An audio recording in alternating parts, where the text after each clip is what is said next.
بسم الله الرحمن الرحيم. مثل الذين ينفقون أموالهم في سبيل الله كمثل حبة أنبتت 7 سنابل في كل سنبلة 100 حبة والله يضاعف لمن يشاء والله واسع عليم. صدق الله العظيم. رب اشرح لي صدري ويسر لي أمري واحلل عقدة من لساني يفقهوا قولي. سامعین گرامی، پچھلی ویڈیو میں ہم نے سورہ البقرہ کے 35ویں رکوع کا مطالعہ کیا، جس میں حضرت ابراہیم علیہ السلام اور حضرت عزیر علیہ السلام کی زندگی کے کچھ واقعات بیان فرمائے گئے، جن واقعات میں اللہ تعالیٰ نے ان کو اپنی قدرت کے مشاہدات کروائے اور یہ مشاہدہ کروایا کہ کس طرح سے اللہ تعالیٰ مردوں کو دوبارہ زندگی بخشیں گے اور دوبارہ کھڑا کر دیں گے۔ اب جو 2 رکوع آ رہے ہیں ان کا موضوع انفاق فی سبیل اللہ ہے، اور اس موضوع پر یہ قرآن مجید کا کلائمیکس ہے۔ ان کے مطالعے سے پہلے یہ بات نوٹ کر لیجئے کہ اللہ تعالیٰ کی رضا جوئی کے لیے اپنا مال خرچ کرنے کے لیے دین میں کئی ٹرمز، کئی اصطلاحات ہیں۔ سب سے پہلی جو اصطلاح ہے وہ ہے اطعام الطعام، یعنی کھانا کھلانا۔ دوسری اصطلاح ہے ایتاء مال، پھر اس سے آگے صدقہ، زکوٰۃ، انفاق اور قرض حسنہ جیسی اصطلاحات آئی ہیں۔ یہ 5-6 ٹرمز ہیں، 5-6 اصطلاحات ہیں، لیکن ان کے اندر ایک تقسیم ذہن میں رکھیے۔ اللہ تعالیٰ کی رضا جوئی کے لیے مال خرچ کرنے کی 2 بڑی بڑی مدیں ہیں۔ ایک مد ابنائے نو پر خرچ کرنے کی ہے، یعنی قرابت دار، غربا، یتیموں پر، مساکین، محتاج اور بیواؤں پر خرچ کرنا۔ یہ آپ کے معاشرے کے اجزاء ہیں، آپ کے بھائی بند ہیں، آپ کے عزیز و اقربا ہیں، ان کے لیے خرچ کرنا بھی اللہ تعالیٰ کو بہت پسند ہے اور اس کا اجر ملے گا۔ یہ بھی گویا آپ نے اللہ تعالیٰ ہی کے لیے خرچ کیا۔ جبکہ دوسری مد ہے عین اللہ کے دین کے لیے خرچ کرنا۔ قرآن حکیم میں انفاق اور قرض حسنہ کی اصطلاحیں اس دوسری مد کے لیے آتی ہیں، اور پہلی مد کے لیے اطعام الطعام، ایتاء مال، صدقہ و خیرات اور زکوٰۃ کی اصطلاحات ہیں۔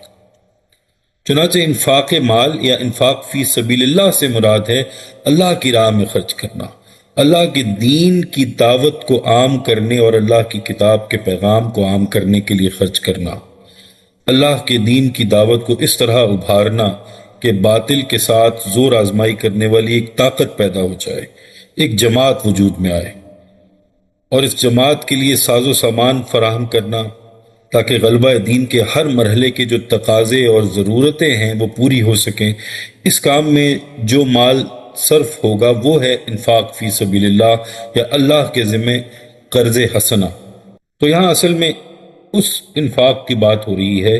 عام طور پر فی سبیل اللہ کا مفہوم بہت عام سمجھ لیا جاتا ہے، اور پانی کی کوئی سبیل بنا کر اسے بھی فی سبیل اللہ قرار دیا جاتا ہے۔ ٹھیک ہے، وہ بھی سبیل تو ہے، نیکی کا وہ بھی راستہ ہے، سبیل اللہ ہے، لیکن انفاق فی سبیل اللہ کا مفہوم بالکل اور ہے۔ فقراء اور مساکین اور اہل حاجت کے لیے صدقات و خیرات ہیں۔ زکوٰۃ بھی اصلاً غریبوں کا حق ہے، لیکن اس میں بھی ایک مد فی سبیل اللہ کی رکھی گئی ہے۔ اگر آپ کے عزیز و اقارب اور قرب و جوار میں اہل حاجت ہیں، غربا ہیں، تو صدقہ و زکوٰۃ میں ان کا حق پہلے ہے، پہلے ان کو دیجیے، اس کے بعد ان میں سے جو بھی ہے وہ دین کے کام کے لیے لگائیے۔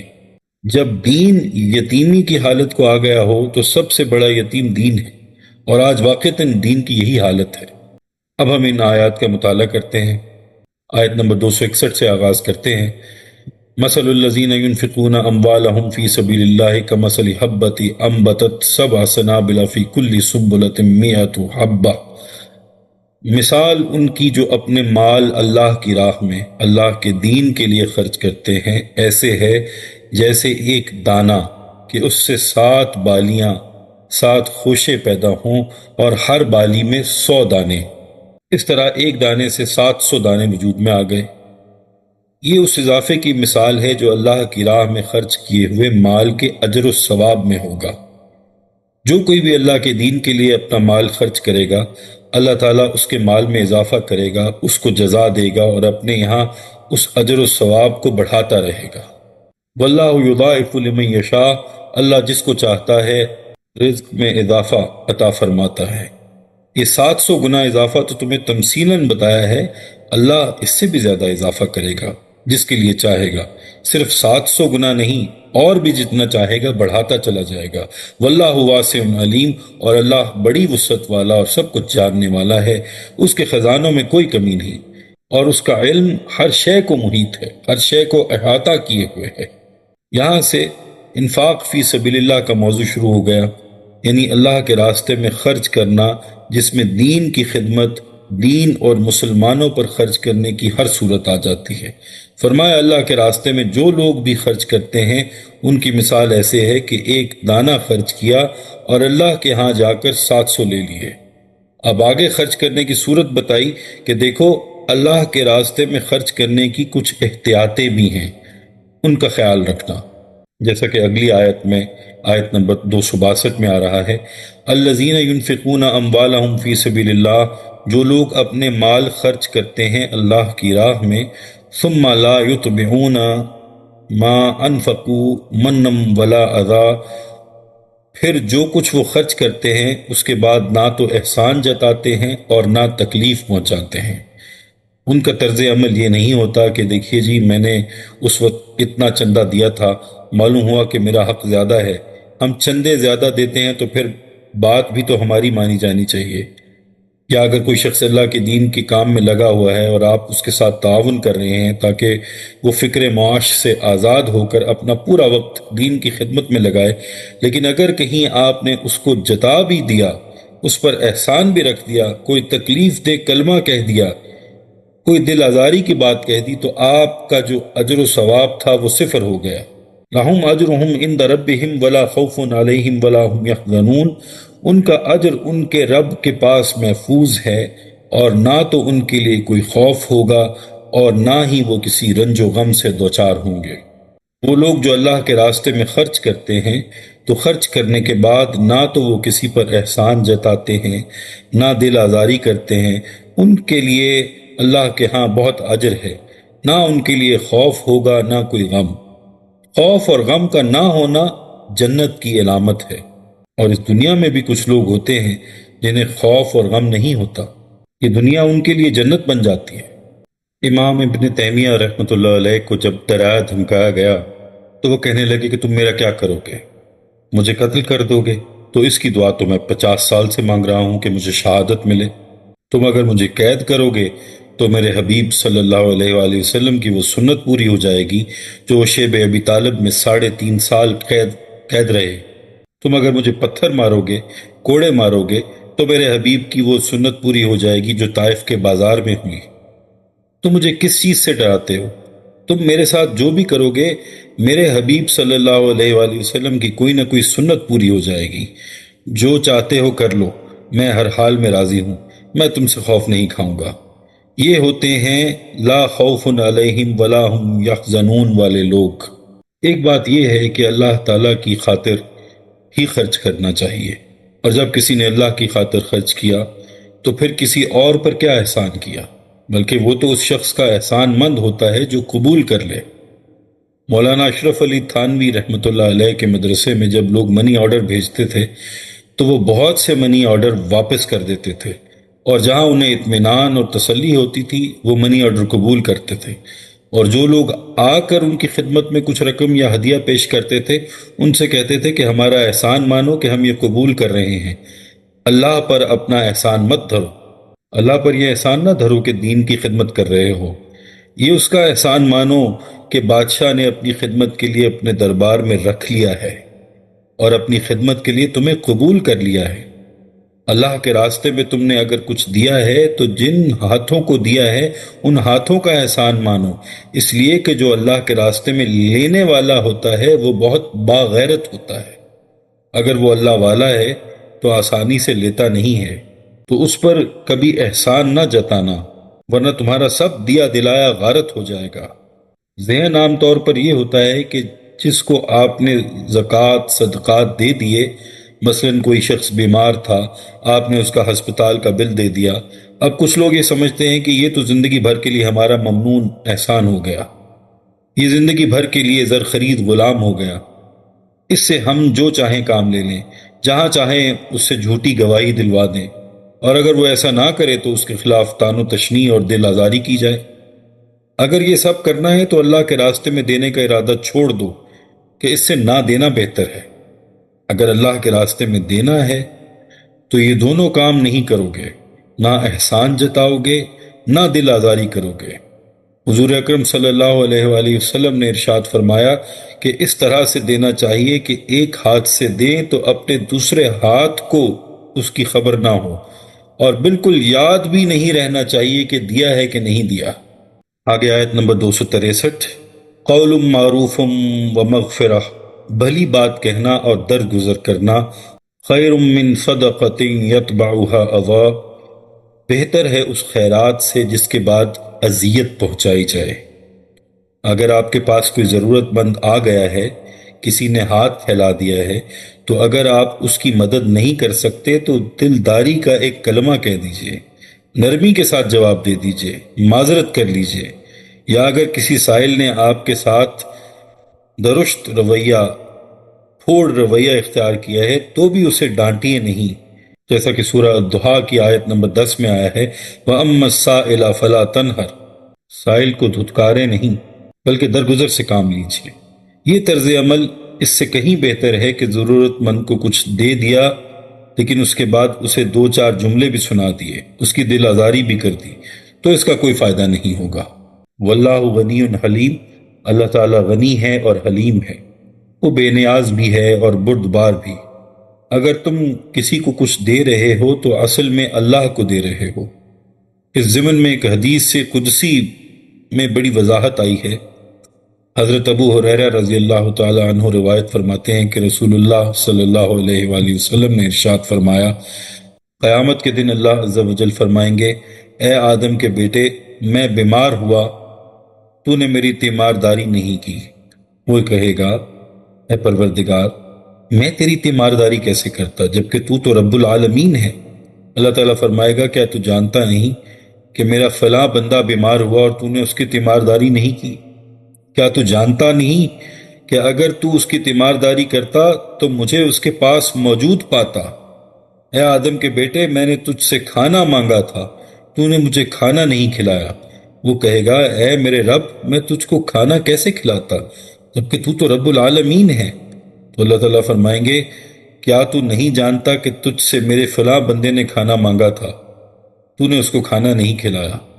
کیا تو جانتا نہیں کہ اگر تو اسے کھانا کھلاتا تو اس کھانے کو میرے پاس موجود پاتا؟ اے آدم کے بیٹے، میں نے تجھ سے پانی مانگا تھا، تو نے مجھے پانی نہیں پلایا۔ وہ کہے گا، پروردگار، میں تجھ کو کیسے پانی پلاتا جبکہ تو رب العالمین ہے؟ اللہ تعالیٰ فرمائیں گے، تجھ سے میرے فلاں بندے نے پانی مانگا تھا، تو نے اس کو پانی نہیں پلایا تھا۔ کیا ایسا نہیں ہے کہ اگر تو اس کو پانی پلا دیتا تو اپنے اس عمل کو میرے پاس موجود پاتا؟ چنانچہ یاد رکھیں کہ جو کچھ آپ کسی ضرورت مند کو دے رہے ہیں وہ در حقیقت اللہ کو دے رہے ہیں، جو غنی ہے، جس نے تمہیں سب کچھ عطا کیا ہے، اور تمہارے طرز عمل کے باوجود بھی اگر وہ تم سے درگزر کر رہا ہے تو اس کی وجہ یہ ہے کہ وہ حلیم ہے، بردبار ہے۔ اگر تم اپنے دل سے اتری ہوئی شے اللہ کے نام پر دیتے ہو، کوئی بیکار اور ردی چیز اللہ کے نام پر دے دیتے ہو، تو اللہ تعالیٰ کی غیرت اگر اسی وقت جوش میں آ جائے تو تمہیں ہر نعمت سے محروم کر دے، معاذ اللہ۔ اللہ اکبر۔ وہ چاہے تو ایسا کر سکتا ہے لیکن نہیں کرتا، اس لیے کہ وہ حلیم ہے۔ آیت نمبر 264، یا ایہا الذین آمنوا لا تبطلوا صدقاتکم بالمن والاذی، اے اہل ایمان، اپنے صدقات کو باطل نہ کر لو احسان جتلا کر اور کوئی اذیت بخش بات کہہ کر۔ کالذی ينفق مالہ رئاء الناس، اس شخص کی طرح جو اپنا مال خرچ کرتا ہے لوگوں کو دکھانے کے لیے۔ اگرچہ اپنا مال خرچ کر رہا ہے، لوگوں کو صدقات دے رہا ہے، بڑے بڑے خیراتی ادارے قائم کر دیے ہیں، لیکن یہ سب کچھ ریاکاری کے لیے، سرکار دربار میں رسائی کے لیے، کچھ اپنے ٹیکس بچانے کے لیے اور کچھ اپنی ناموری کے لیے ہے۔ یہ سارے کام جو ہوتے ہیں اللہ جانتا ہے کہ ان میں کس کی کیا نیت ہے۔ وَلَا يُؤْمِن بِاللَّهِ وَالْيَوْمِ الْآخِرِ، اور وہ ایمان نہیں رکھتا اللہ اور یوم آخرت پر۔ جو کوئی ریاکاری کر رہا ہے وہ حقیقت میں اللہ پر اور یوم آخرت پر ایمان نہیں رکھتا۔ ریا اور ایمان ایک دوسرے کی ضد ہیں، جیسا کہ یہ حدیث ہم کئی بار پڑھ چکے ہیں۔ جس نے دکھاوے کے لیے نماز پڑھی اس نے شرک کیا، جس نے دکھاوے کے لیے روزہ رکھا اس نے شرک کیا، اور جس نے دکھاوے کے لیے لوگوں کو صدقہ و خیرات دیا اس نے شرک کیا۔ آگے فرماتے ہیں فَمَثَلُهُ كَمَثَلِ صَفْوَانٍ عَلَيْهِ تُرَابٌ، تو اس کی مثال اس چٹان کی سی ہے جس پر کچھ مٹی جم گئی ہو۔ اگر کسی چٹان پر مٹی کی تھوڑی سی تہ جم جائے اور وہاں آپ نے کچھ بیج ڈال دیے ہوں تو ہو سکتا ہے کہ وہاں کوئی فصل بھی اگائے، لیکن وہ انتہائی ناپائیدار فصل ہوگی۔ فَأَصَابَهُ وَابِلٌ فَتَرَكَهُ صَلْدًا، پھر اس پر زوردار بارش پڑے تو وہ اس کو بالکل صاف پتھر چھوڑ دے۔ بارش کے ایک ہی زوردار چھینٹے میں چٹان کے اوپر جمی ہوئی مٹی کی تہ بھی بہہ گئی، آپ کی محنت بھی ضائع ہو گئی، آپ کا بیج بھی بیکار گیا اور آپ کی فصل بھی گئی۔ بارش سے دھل کر وہ چٹان اندر سے بالکل صاف اور چٹیل نکل آئی، یعنی سب کچھ گیا اور کچھ حاصل نہ ہوا۔ اس کا مطلب یہ ہے کہ ریاکاری کا یہی انجام ہوتا ہے کہ ہاتھ سے مال بھی دیا اور حاصل کچھ نہ ہوا۔ اللہ کے ہاں کسی اجر و ثواب کا سوال ہی نہیں۔ لا يقدرون على شيء مما كسبوا، ان کی کمائی سے کچھ بھی ان کے ہاتھ نہیں آئے گا۔ ایسے لوگ اپنے تئیں اپنے طور پر صدقہ و خیرات کر کے جو نیکی کماتے ہیں ان میں سے کچھ بھی ان کے ہاتھ نہیں آتا۔ واللہ لا يهدي القوم الكافرین، اور اللہ تعالیٰ ایسے کافروں کو راہ یاب نہیں فرماتا، وہ ناشکروں اور منکرین نعمت کو سیدھی راہ نہیں دکھاتا اور انہیں بامراد نہیں کرتا۔ اب اگلی آیت میں فوری تقابل، سائملٹینیس کنٹراسٹ کے طور پر ان لوگوں کی لیے بھی مثال بیان کی جا رہی ہے جو واقعتاً اللہ تعالیٰ سے اجر و ثواب کی امید رکھتے ہوئے خلوص اور اخلاص سے خرچ کرتے ہیں۔ وَمَثَلُ الَّذِينَ يُنْفِقُونَ أَمْوَالَهُمُ ابْتِغَاءَ مَرْضَاتِ اللَّهِ، اور مثال ان لوگوں کی جو خرچ کرتے ہیں اپنے مال اللہ کی رضا جوئی کے لیے، وَتَثْبِيتًا مِّنْ أَنفُسِهِمْ، اور اپنے دلوں کو جمائے رکھنے کے لیے، کمثل جنت بربوہ، اس باغ کی مانند ہے جو بلندی پر واقع ہو۔ جیسا کہ پہلے عرض کیا جا چکا ہے کہ قدرتی باغ کا یہی تصور ہوتا ہے کہ ذرا اونچائی پر واقع ہے، اس کے دامن میں کوئی ندی بہہ رہی ہے جس سے خود بخود آب پاشی ہو رہی ہے اور وہ سیراب ہو رہا ہے۔ اصابہا وابل، اب اگر اس باغ کے اوپر زوردار بارش برسے، فاتت اکلہا ضعفین، تو دگنا پھل لائے، فَإِن لَمْ يُصِبْهَا وَابِلٌ فَطَلٌّ، اور اگر زوردار بارش نہ بھی برسے تو ہلکی سی پھوار ہی اس کے لیے کافی ہو جائے۔ واللہ بما تعملون بصیر، اور جو کچھ تم کر رہے ہو اللہ تعالیٰ اس کو دیکھ رہا ہے، لہذا تم دروں بینی انٹروسپیکشن کرتے رہو کہ تم جو یہ مال خرچ کر رہے ہو واقعتاً خلوص دل اور اخلاص نیت کے ساتھ اللہ ہی کے لیے کر رہے ہو، کہیں غیر شعوری طور پر بھی تمہارا کوئی اور جذبہ اس میں شامل نہ ہو جائے، چنانچہ اپنے گریبانوں میں جھانکتے رہو۔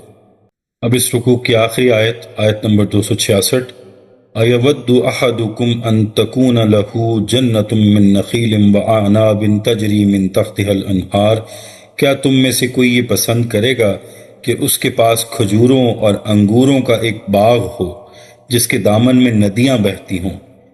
اہل عرب کے نزدیک یہ ایک آئیڈیل باغ کا نقشہ ہے جس میں کھجور کے درخت بھی ہوں اور انگور کی بیلیں بھی ہوں، پھر اس میں آب پاشی کا قدرتی انتظام ہو۔ لَهُ فِيهَا مِن كُلِّ الثَّمَرَاتِ، اس کے لیے اس باغ میں ہر طرح کے پھل ہوں۔ وَأَصَابَهُ الْكِبَرُ وَلَهُ ذُرِّيَّةٌ ضُعَفَاءُ، اور اس پر بڑھاپا طاری ہو جائے جبکہ اس کی اولاد ابھی ناتواں ہو۔ فَأَصَابَهَا إِعْصَارٌ فِيهِ نَارٌ فَاحْتَرَقَتْ، اور عین اس وقت اس باغ پر ایک ایسا بگولا پھر جائے جس میں آگ ہو اور وہ باغ جھلس کر رہ جائے۔ یعنی ایک انسان ساری عمر یہ سمجھتا رہا کہ میں نے تو نیکیوں کے انبار لگائے ہیں، میں نے خیراتی ادارے قائم کیے ہیں، میں نے فاؤنڈیشن بنائی ہے، میں نے مدرسہ قائم کیا ہے، میں نے یتیم خانہ بنا دیا، لیکن جب اس کا نامہ اعمال پیش ہوگا تو اچانک اسے معلوم ہوگا کہ یہ تو کچھ بھی نہ تھا۔ جب آنکھ کھلی گل کی تو موسم تھا خزاں کا، بس باد سموم گرم ہوا کا ایک بگولا آیا اور سب کچھ جلا گیا۔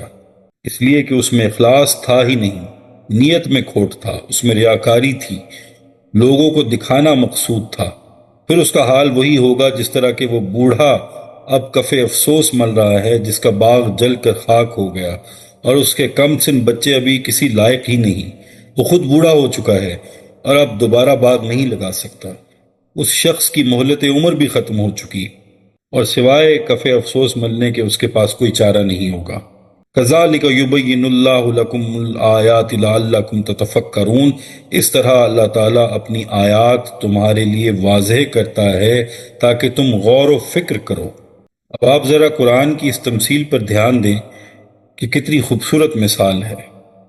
ایک بوڑھا آدمی ہے اور اس نے ساری زندگی محنت کر کے ایک باغ لگایا ہے، اور اس کا ذریعہ معاش یہی باغ ہے، اور اس کے بچے جو اس کے بڑھاپے کا سہارا بن سکتے تھے وہ ابھی بہت چھوٹے ہیں، تو وہ بچوں کی بھی خدمت کر رہا ہے، خود بھی بوڑھا ہے، اس کو ساری آمدنی اس باغ سے آ رہی ہے۔ لیکن اچانک اس باغ پر باد سموم کا ایک طوفان آیا جو تیز گرم لو اور آگ سے بھرا ہوا تھا۔ پورے کا پورا باغ جل گیا، کچھ بھی باقی نہ بچا، پورا باغ جھلس کر راکھ کا ڈھیر ہو گیا۔ اب بچے اس کی معاشی طور پر مدد نہیں کر سکتے، خود اتنا بوڑھا ہو گیا ہے کہ دوبارہ باغ نہیں لگا سکتا۔ یہی اس کی عمر کا وہ حصہ تھا جب اسے اس باغ کی سب سے زیادہ ضرورت تھی، اور آگ لگنے سے اس کا باغ جل گیا۔ تو فرمایا کہ تم میں سے کوئی چاہتا ہے کہ تمہارے ساتھ یہ سلوک ہو؟ اگر تمہارا رویہ اس شخص کی طرح ہے جو لوگوں کے دکھاوے کے لیے خرچ کر رہا ہے، دل میں اللہ پر نہ آخرت پر ایمان، سب فکر و عمل اس دنیا تک محدود ہے، پھر یہ ہوگا کہ ایسے موقع پر اللہ تعالیٰ گھیرا ڈالیں گے اور تمہاری زندگی بھر کی پونجی کو عین اس وقت برباد کر دیں گے جب تم بڑے ہی مطمئن ہوگے کہ کیریئر بن گیا، اب میں ٹھیک جا رہا ہوں۔